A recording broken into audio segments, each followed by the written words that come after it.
So hello guys, मेरा नाम है अंकित और आप देख रहे हैं अंकित इलेक्ट्रॉनिक यूट्यूब चैनल। और गाइज़ आज की इस नई वीडियो में हम बात करने वाले हैं 5 वोल्ट MP3 म्यूज़िक प्लेयर की। और ये 5 वोल्ट से ऑपरेट होने वाला एक म्यूज़िक प्लेयर है और इसी के बारे में बात करेंगे कि इसके अंदर कुछ मॉडिफिकेशन करके इसे बेस्ट आउटपुट कैसे ले सकते हैं और इसके अंदर इसकी प्रोटेक्शन कैसे की जा सकती है। क्योंकि मोस्टली केसेस में हमने देखा है कि जो 5 वोल्ट के अडेप्टर होते हैं और जो 5 वोल्ट के कुछ इस टाइप के MP3 कार्ड्स आते हैं या फिर ब्लूटूथ कार्ड्स आते हैं, ये जल्दी ख़राब हो जाते हैं और इनके अंदर प्रॉब्लम आनी शुरू हो जाती है। और एक बार ख़राब हो जाने के बाद में इनको आपको फेंकना ही पड़ता है। तो इसको किस तरीके से रिपेयर कर सकते हैं उसके बारे में मैं आपको बताऊंगा।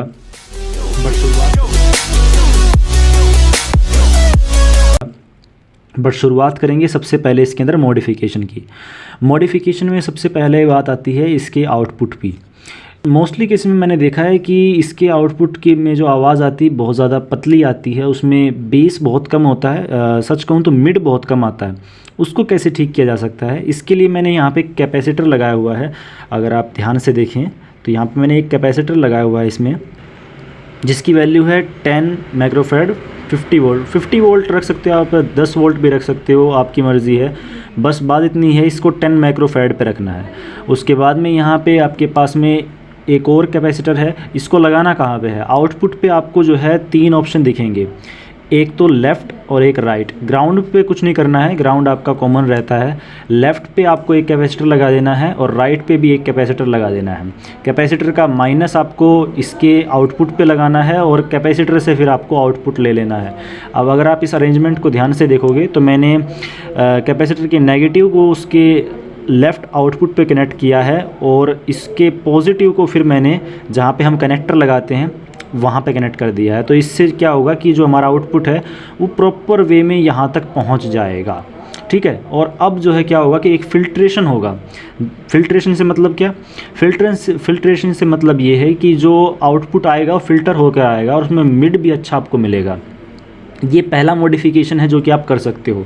हाँ, ये जो वायर्स आप लगी हुई देख रहे हैं ये तो बटन्स के लिए हैं, उनके कनेक्टर्स के लिए मैंने लगाई हुई हैं। ये इसके अंदर कुछ प्रॉब्लम थी, उसकी वजह से मैंने इसमें लगाई हुई हैं।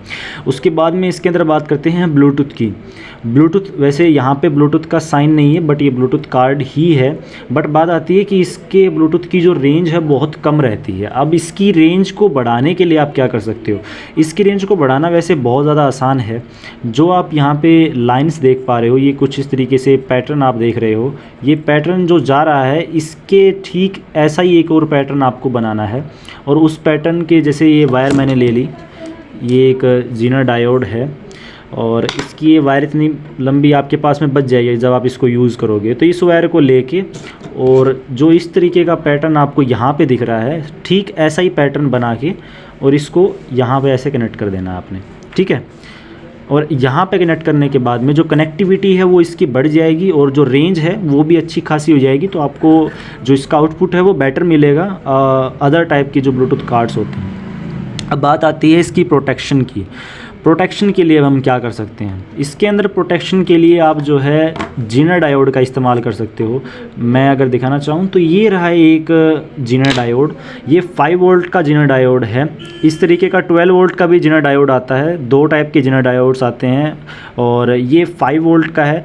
ये जो है पावर को कंटिन्यूस कर देता है, मतलब आगे से चाहे ज़्यादा पावर भी एक बार के लिए आ जाए, ये कांस्टेंट रखता है पावर को, ठीक है। ये कम नहीं करता, बहुत सारे लोगों को लगता है ये कम कर देता है पावर को, ये कम नहीं करता, ये कांस्टेंट रखता है। मतलब आगे से जितना भी आउटपुट आ रहा है उसको कांस्टेंट रखेगा।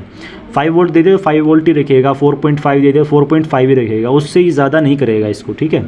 इसको आपको कहाँ लगाना है, इसके इनपुट पे जहाँ पे आप पावर सप्लाई देते हो वहाँ पे 5 वोल्ट पे आपको इसका जो नेगेटिव साइन मतलब ये जो ब्लैक आपको पार्ट दिख रहा है, ये वाला पार्ट आपको यहाँ पे कनेक्ट कर देना है +5 की तरफ, ठीक है। जो इसका ब्लैक वाला पार्ट है और इस पे आपको इनपुट दे देना है, ठीक है। 2 तरीके के ये मॉडिफिकेशंस थे, वो मैंने आपको बता दिए। सेफ्टी के लिए भी मैंने आपको बता दिया है। अब बारी आती है कि इस कार्ड को और किस तरीके से रिपेयर किया जा सकता है या नहीं। मतलब अगर ये कार्ड ख़राब हो जाए तो ऐसी कंडीशन में क्या ये रिपेयर हो सकता है और इसकी रिपेयरिंग की जा सकती है। सबसे पहली बात कि ये जो कार्ड इस टाइप के आते हैं, इनके अंदर सबसे जो मेन प्रॉब्लम रहती है वो ये रहती है कि ये कार्ड जो है इस टाइप की आईसी बेस्ड पे आते हैं। ये नैनो कार्ड तो नहीं है लेकिन उसके आसपास का ही, इसके अंदर जो आईसी लगी हुई है ये नॉन रिपेयरेबल है। अगर ये आईसी गर्म हो रही है, आपको लग रहा है कि हाँ मेरा कार्ड ख़राब हो गया, ये चल नहीं रहा, तो इस आईसी को टच करके देखना है। अगर आईसी गर्म हो रही है, हद से ज़्यादा गर्म हो रही है, तो ये कार्ड रिपेयर नहीं हो सकता, इसको आपको चेंज ही करना पड़ेगा। लेकिन अगर आईसी गर्म नहीं हो रही फिर भी कार्ड नहीं चल रहा, आपने एक्स्ट्रा सप्लाई दे दी थी, तो ऐसी कंडीशन में आपको यहाँ पे एक ये छोटा सा रेजिस्टेंस दिख रहा हुआ है, यहाँ पे ये देखिए, और यहाँ पे एक डायोड लगा हुआ है। 2 रेजिस्टेंस है, एक डायोड है। इनमें से एक फ्यूजिबल रेजिस्टेंस है और दूसरा हमारा जो डायोड है ये पावर को कंटिन्यूस रखता है और सप्लाई को रिवर्स में नहीं जाने देता, मतलब फॉरवर्ड रखता है, फॉरवर्ड बायोस में। रिवर्स बायोस ये अप्लाई नहीं करता यहाँ पे। इस रेजिस्टेंस को आपने चेक कर लेना है, इसको शॉर्ट करके देखिए। अगर आपका कार्ड चल रहा है तो इसका मतलब ये है कि ये रेजिस्टेंस ख़राब है। इसकी जगह पे आप दूसरी लगा देना, क्योंकि ये इसकी सेफ्टी के लिए होता है। अगर आप इसको नहीं लगाओगे तो ये ख़राब वैसे भी हो जाएगा। कभी कभार जो है पावर ज़्यादा भी होती है। एम्पलीफायर में हम इसको बेसिकली यूज़ करते हैं और एम्पलीफायर की जब हम वॉल्यूम बढ़ाते हैं तो लोड पड़ता है, लोड पड़ेगा तो ऑब्वियसली जो है पावर ज़्यादा कंज्यूम होगी, तो इसकी तरफ भी आएगी और इसके ख़राब होने के चांसेस फिर बढ़ जाते हैं। अब इसके अलावा अगर ये इसमें कोई भी ट्रिक काम नहीं कर रही है, फिर भी ये नहीं चल रहा, तो आप एक काम करिए भाई, इसको लीजिए, इसके पार्ट्स को निकाल लीजिए। इसके अंदर आपको कितनी सारी चीज़ें देखने को मिल रही हैं, पहले वो ध्यान से देखिए। सबसे पहला तो ये आपके पास में USB है, ठीक है, USB टाइप A पोर्ट है, माइक्रो SD कार्ड के लिए भी है, उसके बाद में ऑक्स के भी पोर्ट हैं। बटन्स आपको दिए हुए हैं, ये बटन्स बहुत काम के, क्योंकि ये बटन्स मोस्टली कार्ड के अंदर टूट जाते हैं, तो ये आप बचा कर रख लीजिए। अगर ये बिल्कुल ख़राब हो चुका है तो आप इसके सारे दूसरे कार्ड को रिपेयर कर सकते हो। और इसके अंदर जो है एंटीना के लिए ये सिग्नल ट्रांजिस्टर भी दिया हुआ है, ये भी काम आएगा आपके। अदरवाइज़ तो ये और किसी काम का नहीं है, आप इसे फेंक भी सकते हो। बस इसका जो यूज़ था वो मैंने आपको बता दिया है। और यही थी वीडियो आज की। वीडियो कैसी लगी कमेंट करके ज़रूर बताना, और वीडियो अच्छी लगी हो तो भाई कमेंट करने से पहले लाइक भी कर देना, और चैनल को सब्सक्राइब करना तो बिल्कुल मत भूलिए। Thank you for watching this video guys.